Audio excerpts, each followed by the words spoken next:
오늘은 이스라엘이 뿌리고 거둔 것이라는 제목으로 호세아 10장 1절에서 15절 말씀 함께 교독하시겠습니다. 호세아 10장 1절에서 15절 말씀입니다. 호세아 10장 1절에서 15절 말씀 제가 먼저 교독하겠습니다.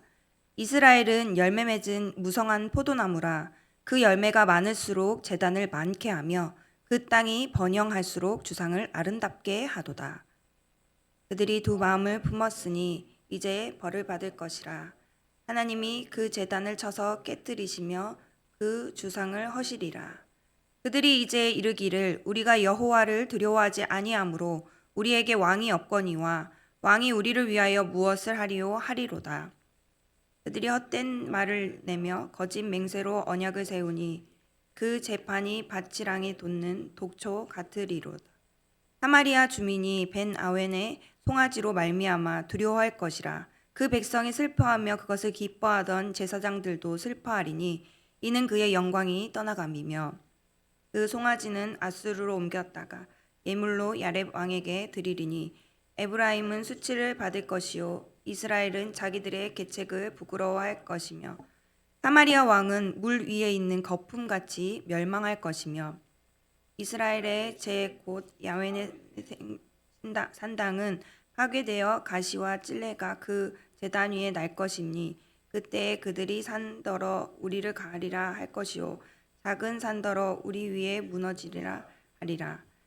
이스라엘아, 내가 기브아 시대로부터 범죄하더니 지금까지 죄를 짓는구나. 그러니 범죄한 자손들에 대한 전쟁이 어찌 기브아에서 일어나지 않겠느냐. 내가 원하는 때에 그들을 징계하리니 그들이 두 가지 죄에 걸릴 때에 만민이 모여서 그들을 치리라.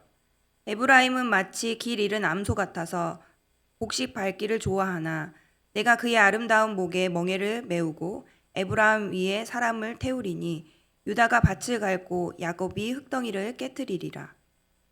너희가 자기를 위하여 공의를 심고 인애를 거두라. 너희 묵은 땅을 기경하라. 지금이 곧 여호와를 찾을 때니 마침내 여호와께서 오사 공의를 비처럼 너희에게 내리시리라. 너희는 악을 밭가라 죄를 거두고 거짓 열매를 먹었나니 이는 내가 내 길과 내 용사의 많음을 의뢰하였음이라. 그러므로 너희 백성 중에 요란함이 일어나며 내 산성들이 다 무너지되 살만이 전쟁의 날에 베다벨을 무너뜨린 것 같이 될 것이라. 그들의 어머니와 자식이 함께 부서졌도다. 같이 합독하시겠습니다. 너희의 큰 악으로 말미암아 베델이 이같이 너희에게 행하리니 이스라엘이 왕이 새벽에 정령 망하리로다. 아멘. 네. 눈이 오는 또 매우 추운 날씨지만 새벽을 깨운 성도님들을 축복합니다. 오늘 함께 나눌 말씀은 이스라엘이 뿌리고 거둔 것이라는 제목으로 나누려고 하는데요. 사람과 사람 사이의 관계에서 가장 중요한 것은 신뢰입니다. 신뢰가 깨지면 결국 관계가 깨집니다.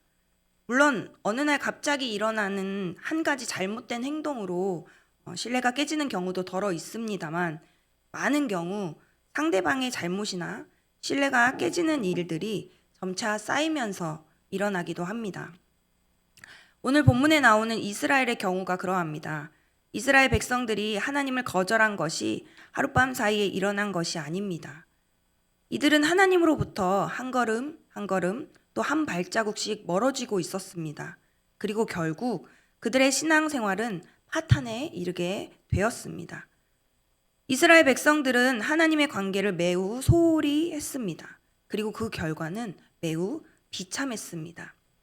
호세아 선지자로 부름을 받던 시대는 북이스라엘로 여로보암 2세가 통치하던 그 마지막 시기였습니다. 여로보암 2세는 4년간 북이스라엘을 다스렸는데 그때 북이스라엘은 최고 전성기를 맞이했습니다. 경제적으로 풍요로웠고 또 군사적으로도 다윗과 솔로몬 시대의 그 모든 국경들을 회복할 만큼 강성했습니다. 오늘 본문 1절을 살펴보면 이스라엘은 열매 맺는 무성한 포도나무라. 그 열매가 많을수록 제단을 많게 하며 그 땅이 번영할수록 주상을 아름답게 하도다.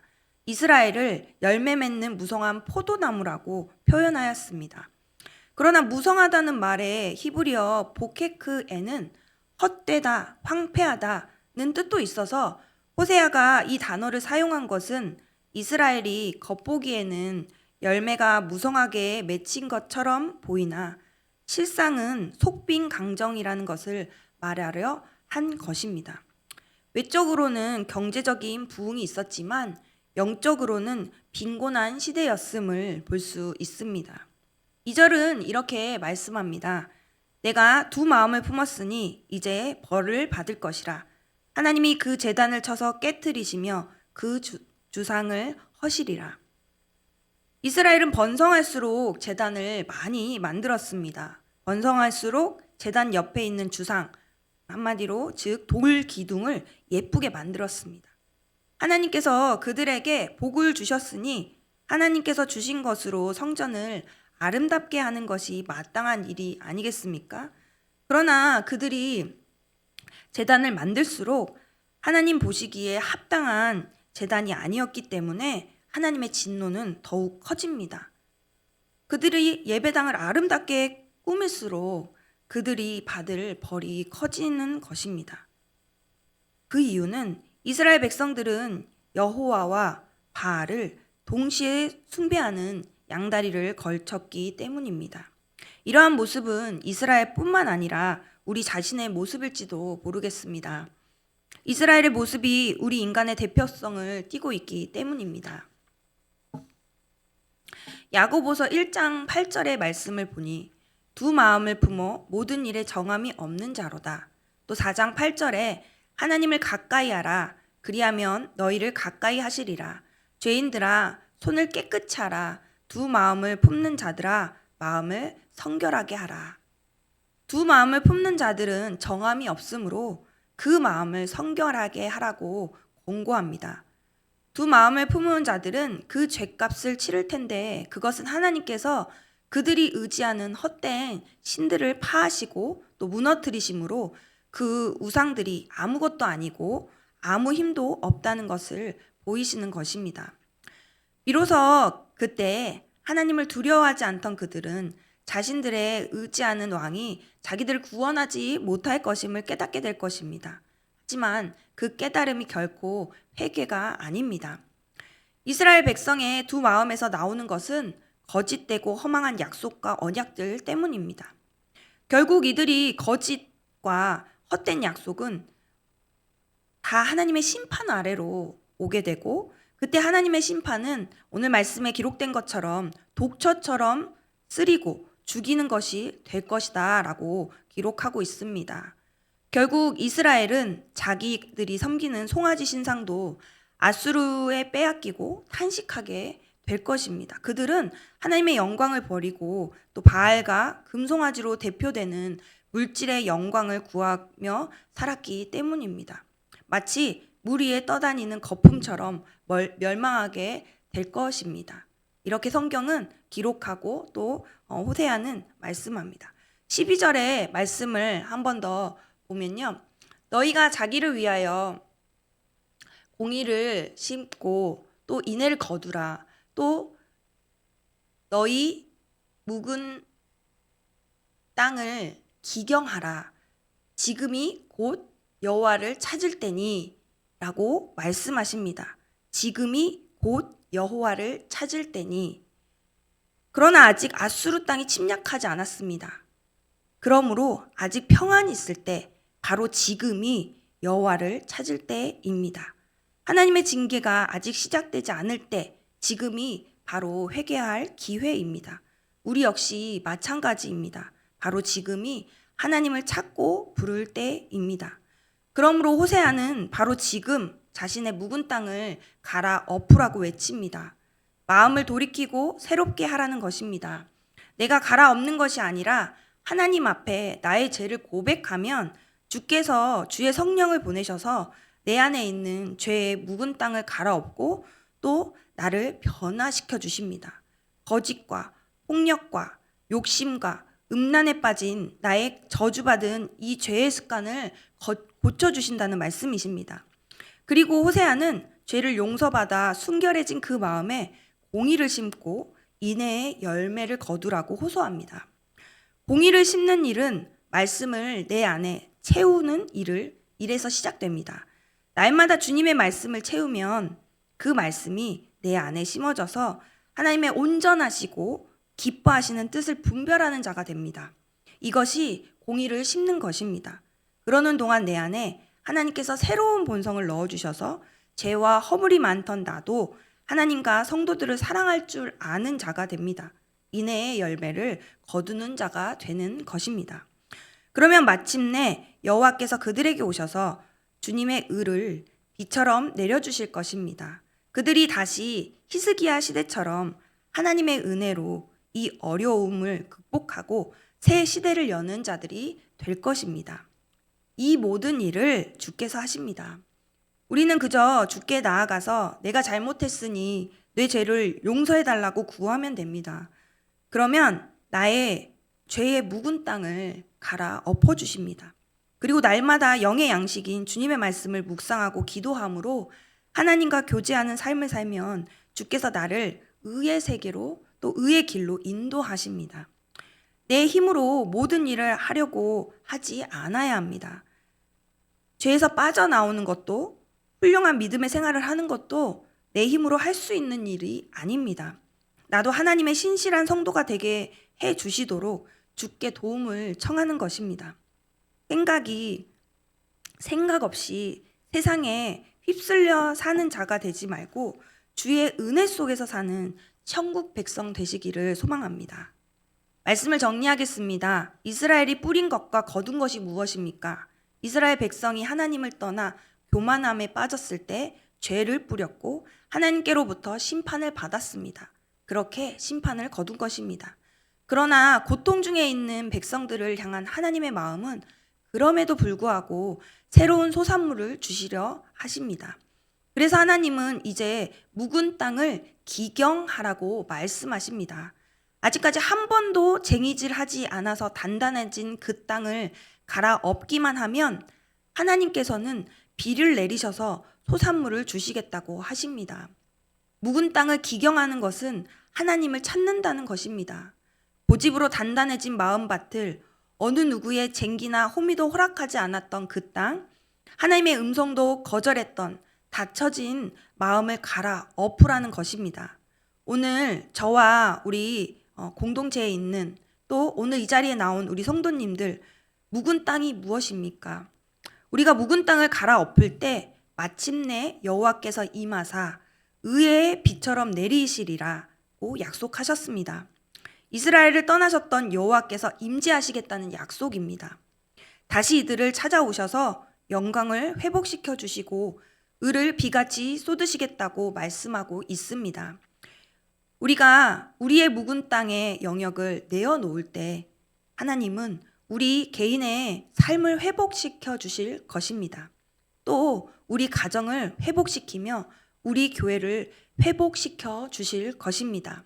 오늘 이 믿음으로 하나님 앞에 우리가 기도의 또 제목을 가지고 나아가기를 원합니다. 오늘 함께 기도하실 첫 번째 기도 제목은요. 하나님과 세상의 물질을 사랑하는 두 마음을 품지 않고 생수의 근원이신 하나님의 은혜를 힘입어 살아가게 하옵소서. 두 번째, 내 마음속에 단단해져 있는 묵은 땅을 갈아서 성령의 단비를 부어주셔서 오직 하나님을 기뻐하고 그분을 즐거워하며 먼저 그의 나라와 의를 구하는 삶을 살게 하옵소서. 세 번째로, 하나님이 베풀어 주신 복에 감사하며 그 복을 바르게 누리게 하옵소서. 우리 이 세 가지 기도 제목 가지고 먼저 함께 기도하시겠습니다. 사랑하는 하나님, 이 새벽을 깨우게 하시고 하나님 또 오늘 말씀을 통해서 정말 내 마음을 하나님 앞에 드리는 제 마음이 어떤지 또 하나님 앞에서 직면하며 말씀 앞에서 나를 직면할 수 있도록 은혜 주셔서 감사합니다. 하나님과 세상의 물질을 사랑하는 두 마음이 있지 않습니까? 하나님, 정말 그 두 마음을 품지 않고 온전히 생수의 근원이신 하나님의 은혜를 힘입어 살아가게 하여 주시옵소서. 하나님, 내 마음에 단단해져 있는 묵은 땅을 갈아서 성령의 단비를 부어주셔서 오직 하나님을 기뻐하고 그분을 즐거워하며 먼저 그의 나라와 의를 구하는 삶을 살게 하여 주시옵소서. 하나님 베풀어 주신 복이 얼마나 많은지 하나님 그 복을 세어보는 하루 되게 하여 주시옵소서. 그 복을 세어 정말로 나에게 얼만큼 큰 은혜와 사랑으로 또 주시는 이 땅 가운데 누리라고 주시는 것들이 많은지 감사하며 고백하게 하여 주시고, 하나님 그 복을 정말 바르게 누리는 삶을 살게 하여 주시옵소서. 하나님, 우리를 정말 이 땅 가운데 모든 것을 다스리고 또 하나님 즐거워하고 기뻐하며 하나님 정말 살아가게 하셨는데, 하나님 모든 것 염려와 걱정에 묻혀서 이것들을 다 잊어버리고 하나님 두려움, 떨림, 또 걱정으로 그렇게 살아가고 있진 않습니까? 하나님 주신 것들 기억하며 하나님 주신 모든 것은 선하다 하셨으니 그 선함의 그 믿음으로 이 복을 누리며 살아갈 수 있도록 하나님 인도하여 주시옵소서.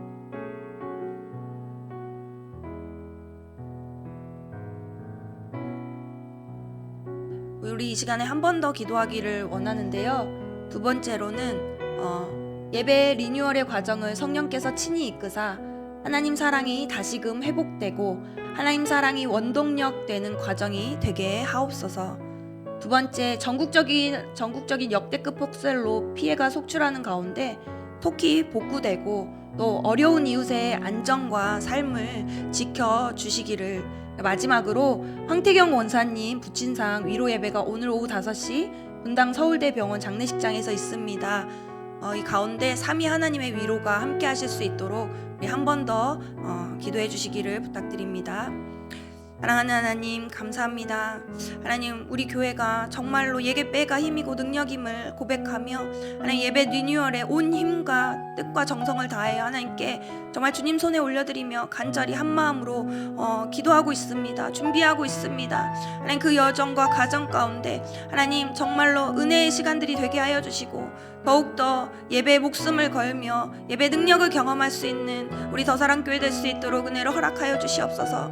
하나님, 전국적인 폭설로 인해서 피해가 속출하는 가운데 하나님 무엇보다 어려운 이웃을 돌아보게 하여 주시고 하나님 눈물 짓는 이웃이 있다면 하나님 위로하여 주시고 도움의 손길을 허락하여 주셔서 하나님 이 어려움 가운데서도 정말 하나님의 사랑을 정말로 경험할 수 있도록 하나님 더욱더 붙잡고 의지할 수 있는 그렇게 하나님의 도움을 또 느끼는 귀한 시간이 될 수 있도록 인도하여 주시옵소서. 하나님, 우리가 먼저 어려운 이웃에게 눈을 돌리게 하여 주시고 그들의 마음을 위로하고 그들의 삶을 돌아보며 하나님 함께 정말로 주님 하나님 사랑하는 마음 이웃 사랑으로 흘려보낼 수 있는 우리 더사랑교회 될 수 있도록 인도하여 주시옵소서. 하나님, 사랑하는 황태경 권사님 기억하여 주시옵소서. 부친상으로 인해서 하나님 또 장례식장에서 또 여러 가지 또 절차와 장례에 여러 일정이 있을 터인데 하나님 폭설과 또 이 영하로 떨어지는 날씨 가운데 또 너무 어려움이 있지 않을까 염려됩니다.